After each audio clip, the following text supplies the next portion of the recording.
പ്രതിസന്ധികളോടുള്ള നിഷേധഭാവമാണ് വേദനയുളവാക്കുന്നത്. ഒരു യുവസന്യാസി നദിക്കരയിൽ ധ്യാനത്തിലിരിക്കുമ്പോൾ ഒരു അപരിചിതൻ സന്യാസിക്ക് നേരെ 2 അമ്പുകൾ എയ്തു. പക്ഷേ സന്യാസി പതറിയില്ല. പകരം സന്യാസി ആ അപരിചിതനോട് ചോദിച്ചു, "എന്തുകൊണ്ടാണ് നിങ്ങൾ എൻ്റെ നേരെ 2 അസ്ത്രങ്ങൾ എയ്തത്?" അപരിചിതൻ മറുപടി പറഞ്ഞു, "ആദ്യത്തെ അസ്ത്രം നിങ്ങളെ വേദനിപ്പിക്കാൻ ഉദ്ദേശിച്ചിട്ടുള്ളതാണ്. എന്നാൽ 2ാമത്തെ അസ്ത്രം നിങ്ങളെ കൂടുതൽ വേദനിപ്പിക്കാൻ ഉദ്ദേശിച്ചുള്ളതാണ്.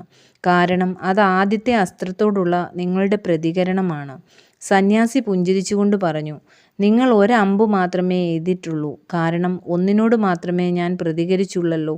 ഈ ലോകത്തിൽ എല്ലാവരും ധാരാളം ഉപദ്രവങ്ങളും കഷ്ടതകളും നേരിടേണ്ടി വരും.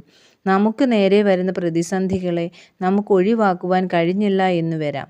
കാരണം അവ നമ്മുടെ നിയന്ത്രണത്തിലുള്ള കാര്യമല്ല. എന്നാൽ ഈ പ്രതിസന്ധികൾ കാരണം നാം